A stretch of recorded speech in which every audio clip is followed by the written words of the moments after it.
Hey, it's Mariah May. You may know me as The Glamour, and you're watching Unpopular Review.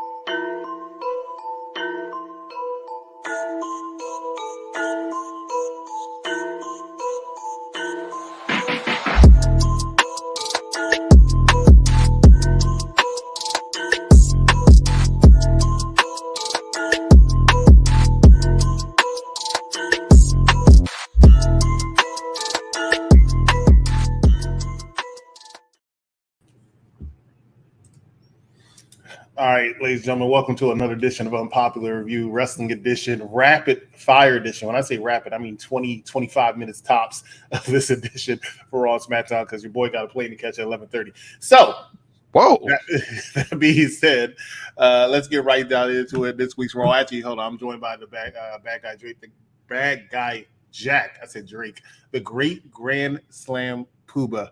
How are we doing today? Yesterday, real quick, I ordered tacos, and I was supposed to get 3 tacos, and I only got 1, so a little upset. So yeah, but I'm here. Okay. All right, Raw opens up with Dominic Mysterio comes out with Rhea Ripley as well as JD McDonough, conspicuous by their absence. Of course, it's Finn Balor and not Dominic Mysterio, Damian Priest. Don't want to talk about that. What we are going to talk about is the fact that they were interrupted by one Sami Zayn who cut a fire promo. Some people say it was a little political. I didn't see that, but of course, I'm not sure I understand too much behind it. That's my ignorance, and I apologize for that. But long story short, they try to get into a scuffle. Ricochet comes out. That leads to a match between Ricochet and Dirty Dom Mysterio, which Dirty Dom Mysterio won. Your thoughts with this opening segment in this match? I don't know if I could talk as fast as you did, but the match was fine. The match was good. The promo, people thought that was political. I didn't even think that at all. I didn't even. A lot of people say, so much fire, and I said, man, maybe I should watch that back. So I thought the promo was some good stuff. And Judgment Day goes over again. I mean, that's kind of what they do. They run Monday Night Raw. That's what they do. So it was fine. It was a good opening. Somebody did tell me they run Monday Night Raw. I didn't believe them, but they told me every week that they run Monday Night Raw. Next match we're going to talk about. I thought the segment was good. Anytime Dirty Dom picks up a victory, I am happy. Next match we're going to talk about is the Alpha Academy versus the debuting Creed brothers. Now, people don't need to understand this is not their debut of Monday Night Raw, and they're going to be on Monday Night Raw going forward or SmackDown. This was just them having somewhat of a tryout, accepting a challenge on Monday Night Raw. And yeah, I'm sure they'll be called up very soon. But like I said, this was not it. But it had a fantastic match versus the Alpha Academy. I've always been a fan of Creed Brothers. I've been an advocate for them since they first arrived in NXT. And this just showcased some of their talents. And I think we talked about this a little bit the other day. I don't remember if it was on air or off air, but how we believe that the Creed Brothers, I think it was off air, the Creed Brothers have a fantastic trajectory upwards, especially one Julius Creed. Your thought when it comes to Alpha Academy versus Creed Brothers, perfect tag team to face the debut against something like that. Good for them. I reviewed the NXT show. I see them almost every weekly or so. Great talents. And it's nice that they got some. I honestly thought it was a soft call-up because I don't know what's left for them to do in NXT at this point. But seeing them and I was actually surprised they got the W. I thought, they'll get a good showcase, but I thought Alpha Academy would go over. But seeing the Creeds get the dub, and also, too, seeing people because not everyone watch NXT. I get that understood, right? But for people who don't watch NXT and they were like, who is this team and whatnot? And I thought it was also very smart, too, because the Creed brothers had a match the following night and they had some momentum going. So I thought it was really smart to showcase them so the crowd could get familiar with them, but also to sit here and say, if you want to see more of them, tune in on Tuesday nights. And they had a really good match, too. I thought it was a really good opener. Yeah, they did have a good match. Creed Brothers don't really have bad matches. Fantastic tag team. I think they have a good. I think by WrestleMania they'll definitely be called out, probably sooner rather than later. But I think they have a fantastic trajectory. Yeah, I didn't want to say that word again, but going forward into on the main roster. Like I said, Alpha Academy was the perfect. They're so over. So it was good to have them face each other. Another tag team we're going to talk about is DIY, the returning DIY versus Imperium. Another great tag team, just great tag teams all around. And a banger of a match, and Imperium picks up the L on this match. Not surprised. Yeah, not surprised. DIY needed. What the hell are you doing? Is that wine? Yeah. Ron, it's 9:30. I have a show today. What you call it? The Creed Brothers. I'm sorry, Creed Brothers. The DIY. I'm happy that so one of my favorite things that they're doing right now, and somebody I always brag about on that I'm liking about this new era of main roster is that they're giving people a chance and giving them a chance to throw them out there. So I know everyone's not big on DIY, but I'm happy that they're on the main roster. I don't like what they're doing with Imperium. Not really a fan of that. Yeah, we talked about that, I think, the last time, how we don't want to break up, and it looks like Imperium's going to break up soon because they are just like dogging. Yes, Giovanni Da Vinci. Yeah. I mean, the way Miz, and I don't want to jump too far ahead, but the way Miz said, "Oh, he speaks," I was like, "God, like this guy's become like the whipping boy of this group." And I think Imperium could be a great tag team, and especially when I think in a time where you're like, I was excited when you had the Creed Brothers. I was like, "Oh man, if you bring them up, that'd be great." Alpha Academy, DIY, all these other tag teams, and Imperium could be a great addition to this tag division, but they just I don't know what they're thinking. I constantly I shake my head when I see them just dog Giovanni. Now I'm just not a fan of the slow breakup. Is what I'm trying to get at. And I can't say that I disagree. Another thing I'm not a fan of is how I feel like sometimes they treat Xia Li. Now, I see they're trying to give her a push, mostly probably because of Becky Lynch backstage, but Xia Li, who I have a huge crush on also, takes a match on Monday Night Raw. I want to say it was her first match since she got transferred over to Monday Night Raw against Candice LeRae. And this match lasted all of 2 minutes before she kicks Candice LeRae in the head, and Candice LeRae suffered concussion. I think that was actually a legit concussion she suffered. You really? So I believe that's what I read, so take that for what you will. But the match was over, and Candice LeRae, some people have said how they treat it because they feel like she's treated out, she feels like she could be better, but Candice LeRae does not get the crowd reaction that they would like her to get, and even she's been on the show for a year. Your thoughts when it comes to Candice LeRae versus Xia Li? I'm glad that they're giving Xia Li a chance to showcase. I always thought it was weird, right? They called up on SmackDown 2 years ago, maybe, I forget if it was a year or 2 years ago. And then they stopped pushing her. And a lot of people were behind her. They loved the graphics. They loved her presentation. Candice LeRae, something I learned from you is that you would sit here and say, because you just said she's mistreated, right? She's getting TV time. She's getting some TV time. So I don't think she's being mistreated. Do we want her to be booked better? Of course. But not everyone can do it. Right now is Xia Li's time. I like that they're continuing the story with her and Becky Lynch as well, because Becky's dropped the title. So now you go, oh, do they still do this? But Xia Li still wants to get in Becky's face. And I thought the finish was smart. The finish was smart to have her to show that her kicks are so lethal and make her look like she's legitimate. So I was a fan of it. I honestly thought this was all a shoot the way Candice was selling the kick. But I mean, it's possible. Like I said, that's not something I can confirm. I just read that she suffered a legit concussion, but what have you. Next match, we want to talk about Seth Rollins versus JD McDonough. Seth Rollins, who some people are saying is done, so to speak. Like they're getting tired of him because that's what fans do, right? That's what Seth Rollins. Yeah, but he is still one of your most over athletes, and he had a good match. Hey, JD McDonough, and I think we talked about this last night, myself and as well as Big Daddy Cool. JD McDonough, who is the L part of the Judgment Day, in my opinion, is there to take losses because Judgment Day doesn't like taking losses. And but he is a very good talent. He's a very good hand. Yeah. And he's a solid worker, and he just proves this. But Seth Rollins doesn't have a bad match with anybody, in my opinion. I think Seth Rollins is fantastic. I've seen Seth Rollins in person have a great match with Omos, in my opinion, at Backlash in Puerto Rico earlier this year. And Omos was never seen again. I'm exaggerating. He was seen in SummerSlam. But so your thoughts when it comes to JD McDonough and Seth Rollins? Justice for Omos, because where is my man's at? It was fun. It was good. Like you said, you got these two guys. Monday Night Raw wasn't really a bad show. Now when I'm running through this thing and we're talking about it, I'm like, I really enjoyed Raw. Like, you hear that, Dana, man? I enjoyed Raw. Oh, wait till you hear it from me next Wednesday. But yeah, no, this match was fine. This match was, I mean, the outcome was never in doubt that Seth Rollins was going to get the dub. He's going into this main event, or I say main event, but this PLE. He's the world champ. He got to get the win. And I just think it's great that you're putting JD out there so the crowd could get familiar with him. I mean, they've been utilizing him a lot lately. I mean, sure, taking L's and running out with Judgment Day, and he's the one getting his ass kicked. But good for him getting some TV time. Speaking of TV time, somebody that people probably don't realize got a lot of TV time, and that's the WWE Women's Tag Team Champions, Chelsea Green and Piper Niven. As Piper Niven Natalya went 1-on-1 with Chelsea Green.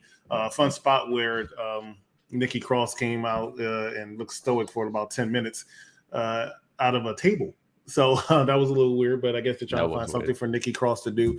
But Chelsea Green picks up her first 1-on-1 W on television. Of course, it has to be against Natalya, the most winningest women in WWE. But you would never know it. Winningest? Yeah. Is that the word?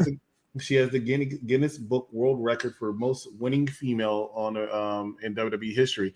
And you would never know it because I don't remember the last time she picked up a W in WWE. But she didn't pick up one here against Chelsea Green. Your thoughts when it comes to this trick or treat match? I mean, it's a theme match. It's whatever. But I don't want to talk about that. Let's talk about the costumes. Let's talk about it. They came out as the Heart Foundation, and I immediately ate it up. I'm talking 6 tacos and eat. I was impressed by Chelsea Green's attire. She was one Bret the Hitman Hart. And when you do stuff like that, you have won me over. She gave respects to the Hitman. And anytime the Hitman gets his flowers, I get my flowers. Good stuff there. So yes, I was happy. Go ahead. No, go ahead. I'm sorry. No, I was done. Oh, Damian Priest versus Sami Zayn was your main event. A little lackluster main event, in my opinion. Bayley is better than Natalya, but it did what it had to do, and that's try to sell the Damian Priest versus Sami Zayn. The Damian Priest versus Cody Rhodes match that we're getting in a couple hours actually at Crown Jewel. I'll be on a flight, unfortunately, at the beginning of this match, but whatever. I was going to ask, would you be able to catch it? I miss the WWE Network so much because I could just when I land, I can just watch it immediately and not have a problem. But I can't do that, unfortunately. I had to wait for the replay. So I guess I'll just mute the chat and not be on social media until I get to my hotel and watch it from there. That's the best thing I can do. But Cody Rhodes cut a fire promo at the end. I mean, really good promo, explaining that it's always him, which I agree. It's always him. And it'll be him versus Damian Priest and a do or die match. If you really ask me, I don't think people understand the importance of this match because you have Cody Rhodes who's projected to go and face Roman Reigns at WrestleMania 40, but you also have Damian Priest who walks around as the most dangerous man in WWE because he has the briefcase.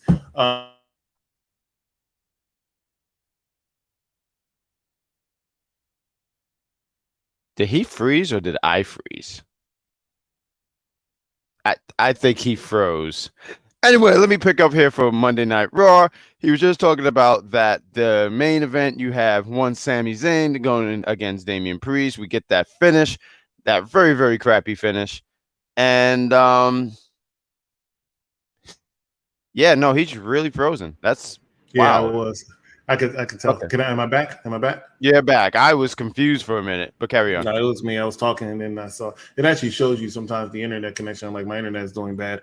Okay, let's go to Friday Night Smackdown. This will be a quick one because it was taped. Austin Theory versus Kevin Owens. Kevin Owens needed to come out because he got traded and he had to explain his trade. And when I mean explain his trade, like, what are you going to do while you're on SmackDown? Let's put him in a match against Austin Theory, who unfortunately has to take the L because Kevin Owens is debuting. And I guess this is just to set up something for Kevin Owens to do until I still think he's going after Logan Paul. I thought that. Yeah, it's looking that way, right? Yeah, and I don't.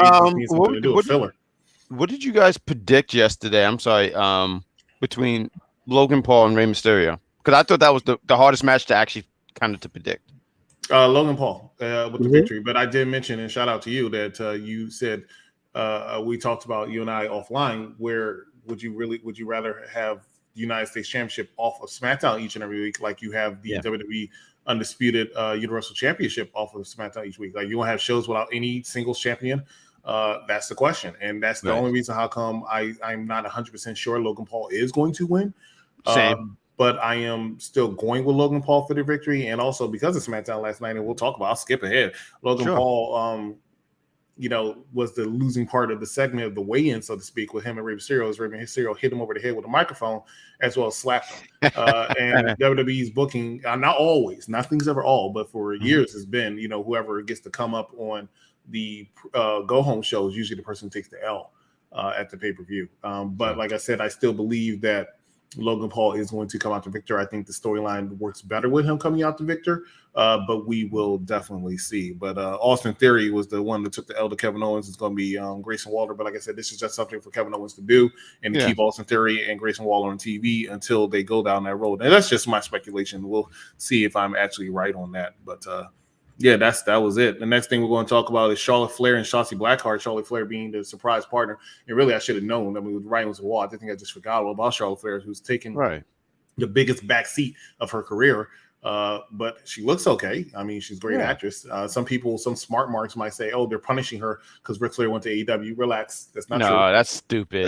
She just can't always be in the title picture. But of course, so Charlotte says, "Here's my compromise. Put me back in the tag team title picture. I'm going after a championship." As those two defeat Chelsea Green and Piper Niven, and Michael Cole so blatantly said at the end, like, "Hey, they earned themselves a tag team title shot." Oh Lord, Charlotte Flair and Shotzi Blackheart. I would hate for them to take and not because I don't like Shotzi and Charlotte. Not big on Charlotte, but I think Chelsea and Piper Niven has been doing. And especially Chelsea Green has been doing some of the best work since being called back to WWE. And I would hate for them to take the titles off them, especially since they've been doing a great job. But I think he just said that to say that because I kind of think that what they call the Unholy Union, not to say they're going to take the titles off them, but I think they not next in line, but they're in that picture too. So. I believe you just want that to happen as an NXT faithful. I don't think that's happening. I hate to say it, but they're on SmackDown. They're on SmackDown, but I just don't see it. And they're on SmackDown by internal roster known only. They're not on SmackDown because you never see them. I haven't seen them since they lost the tag team championship. They haven't. All I'm saying is on Tuesday they showed their face and they looked like they wanted a shot at the titles. Is my point. We'll see what happens. Brawling Brutes versus Pretty Deadly in a good old fashioned Donnybrook match. I like the Brawling Brutes. I like Pretty Deadly. And I can't wait to say this. I'm sick of seeing Pretty Deadly win. It's kind of annoying to me at this point. Like Brawling Brutes should have had a victory in there. I feel like they deserve it. Brawling Brutes is actually a very good tag team that I never thought would be a very good tag team, and they're really missing Sheamus right now. Pretty Deadly got the win, huh? Yeah, they got the win. I did. Wow. Good for them. Good for them. I think they're very high on them. I didn't get a chance to see this match, but if you're saying they got the win, it just sounds like they're pretty high on them, and they want them to be not necessarily like they're gonna go for the tag titles right now because they're obviously the belts are taken by Hills right now, so I don't see them taking it off Judgment Day. But when there are some baby faces who do win them, I can see Pretty Deadly being the team to take it off them. So I think they're just trying to do to keep them strong. We'll see. Bayley versus Bianca Belair was the main event, actually, and the not Judgment Day, Damage Control. Damage Control was banned from ringside. EO was looking like she was fine with that because Bayley teased and hinted that maybe one day she'll go after the WWE Women's Championship. But Bayley lost to Bianca Belair. No surprise there. Cleanly, Bianca Belair gives her the kiss of death through a table at the end to send a message to EO Sky, setting up their WWE Women's Championship match that they have later on today. I like how both shows ended. He froze again. Oh, there we go. Here he is. Yeah, but I see where it's coming down. But so I might be a little lagged. But Bayley takes the L. Bianca Belair, EO Sky. I believe EO Sky is going to pick up the victory here today, which upset the Big Daddy Cool One. But yeah, I the Big Daddy Cool One. What does that even mean? Because he can't. It means he's Steve, and he just can't stand people that everybody like. I know. He gets very worked up. I was very when I got to see you guys on the prediction show yesterday. I thought one, y'all did a great job, and two, I thought there was a forest fire in his neck of the woods because of that hat that he was wearing. But it was great stuff that he was wearing. Yeah, I know. BDC, he's not a fan of EO and Gunther and Sting. How do you not like Sting? He doesn't like a lot of people. Yeah, you know. We'll wrap up this edition. Like I said, good job. We're making good timing. I'm still gonna be late. I might miss my flight, but anyway, so we'll wrap up this edition. We're talking about the last two promos that I accidentally skipped. Roman Reigns and LA Knight, where Mike so nicely said in our chat room that he buried LA Knight today by saying that you just remind me of a redneck version of my cousin. I don't think he necessarily buried him. I think he just spit some fun facts. I think LA Knight gave him something in return, but just none as memorable. But I said it before. I'll say it again today that Roman Reigns is definitely going to pick up the victory. I think LA Knight will have a fantastic showing. Roman's going to make him look like a star and come very, very close. But I do believe Roman's going to pick up a clean victory because Roman has not had a clean victory since the Royal Rumble against Kevin Owens, and even then was mired in a little bit of controversy. So looking forward to this match. The rumor is Roman's taking another break. I hope that's not the case, but it might be true. We'll see your thoughts. I didn't get a chance to see this promo, but I don't believe that he buried him. I think what Roman tried to do is dig some not fun facts. Was it like, off the internet? He played off the word of everyone says he's cosplaying. And I thought LA Knight showed some fire and some of the stuff when he said, I'm going to cosplay, kick your ass and all this stuff. And I 100% agreed with you on the part of a good showing for LA Knight because, everyone's sitting there saying, oh, he's going to get buried. I don't see that. I see him going out there showcasing that he can one day become a WWE World Heavyweight Champion. The only thing I didn't agree with is a clean finish. I do believe there's going to be shenanigans. I think that the bloodline will somehow get interfere. And I think when you do that, it makes LA Knight look like he was an actual threat. If he beats him clean, he doesn't look like a threat. I just think it's clean, but we'll see about that. Shut up, Roddy. I see you in the chat. Looking forward to that. The other promo I want to talk about was John Cena versus Solo Sikoa, and another promo where people think that John Cena buried this man. John Cena is very excellent on the mic. Oh, he's so good. Solo did talk, but John Cena basically said, you're a short ripoff, not short ripoff, but you're a ripoff version of Taz. And he also said, you finally speak. That's all you said. And he was going to destroy him in 90 seconds on the mic, which he practically did. I mean, it was a very good promo, but because of that promo, once again, John Cena has been doing this for years now, where he talks a good game on a promo for him to take an L. And I thought he was going to take the W, but people need to realize this was John Cena's last Smackdown. This was it.